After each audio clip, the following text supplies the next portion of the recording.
Hi there, this is Dave and welcome to my review of Rise of the Third Power, a new indie RPG released for the Nintendo Switch, PS4, Xbox One, and PC. Now, I know what you're probably thinking, that this is just one of those trash RPG Maker games that are a dime a dozen. But believe me whenever I tell you that this one, created by the makers of RFL, rises up among the pack. Forgive me for the pun. The world of Ren exists in a precarious power balance between three great nations. And prior to the start of the game, there was a great war which engulfed the land and of which people are still recovering from. A tenuous peace agreement exists, but now one nation is plotting to break the agreement and conquer the world.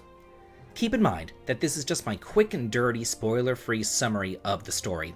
It's actually a lot deeper than that, with a lot of behind-the-scenes motivations, different players, and backstabbing.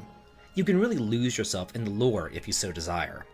Thankfully though, they don't bog you down with politics. Instead, the vast majority of the dialogue is humorous banter between your characters. You begin as a quick-footed pair of adventurers breaking into the castle on the eve of the princess's wedding in order to kidnap her and prevent the outbreak of another war. You might think that the focus of the game is on them. However, it quickly shifts to instead focus on the kidnapped princess and the dynamics among the three characters, as well as the 5 others who will eventually join you, and it's all downright hysterical. I'm not exaggerating whenever I say that I did have many laugh-out-loud moments while playing the roughly 35-hour game, though it is so chock full of secrets, side quests, and little tiny things to do that I can easily see someone spending 50 hours exploring every nook and cranny. The pixel art is gorgeous, especially during the battle sequences, and the maps themselves are detailed, but you can tell that it is again standard RPG Maker fare. During dialogue sequences, there's also portrait art, but I've gotta say, I really abhor them. Maybe this is just me, but it looks like there was like 3 disparate artists who never communicated with each other, one to create the field maps, another to create the battles, and then a third to create these very low quality, cell phone inspired, and downright ugly character portraits.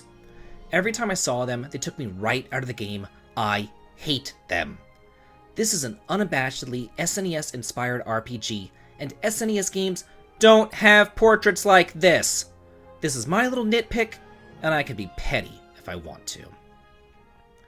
There are 4 different difficulty levels to choose from, including story mode, which allows you to just instantly kill all enemies and bosses, so you can choose which level is right for you. That being said though, it can be a challenge, especially at the beginning, whenever you go from dungeon to dungeon to dungeon with little to no healing in between. And this does lead me to another flaw. I feel like the pacing is off. The very beginning is filled to the brim with dungeons, then once you hit the world map, you pretty much go to like 5 towns in a row. I feel like they could have done a better job kind of mixing all that up. That being said though, the towns are vivacious, with NPCs to talk to, funny dialogue, areas to explore, secret little caves and passages to find, and tons of side quests to fulfill. These side quests are worth it too, since you don't gain stats upon leveling up. You gain stats instead through relics, which you receive by completing those quests. Encounters are on screen, and you can sneak up behind the enemies to gain an advantage. Similar to Final Fantasy X, there's a turn order gauge on the top of the screen, and each fight is pretty strategic. If you just sit there and mash the A button to attack, you're gonna lose, and quick. Combat is based around different powered attacks, debuffs, status ailments, combo attacks with partners, and just a lot of critical thinking. So they will keep you on the edge of your seat, which is a welcome change from the norm. As I previously alluded to, leveling is different.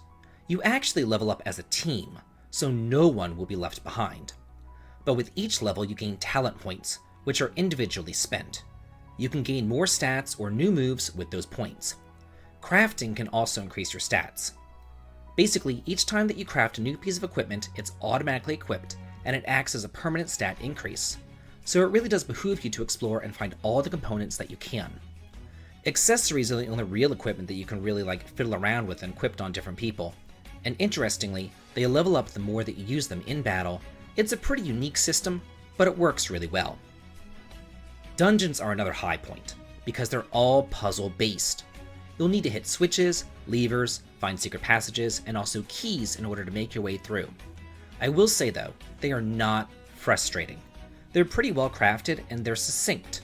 They never really tire you out, and keep in mind that once you kill a monster, they will not respawn. So backtracking all over the place is completely painless.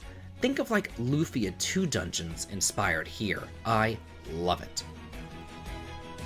After about 2 hours of dungeon crawling, you're going to find yourself on the world map, which is a joy to explore. Personally, I always feel so constricted until I can reach the world map in an RPG. But once I did, the world opened up and I felt like I can kind of relax, take my time, and enjoy myself.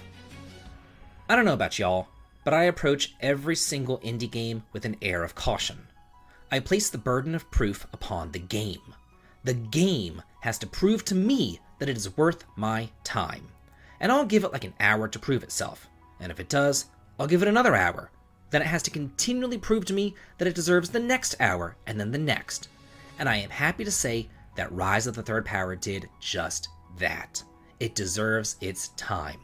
With its gripping storyline, fun puzzle-based dungeons, strategic battle system, and laugh-out-loud dialogue, I can happily say that I wholeheartedly recommend this game, despite my petty misgivings.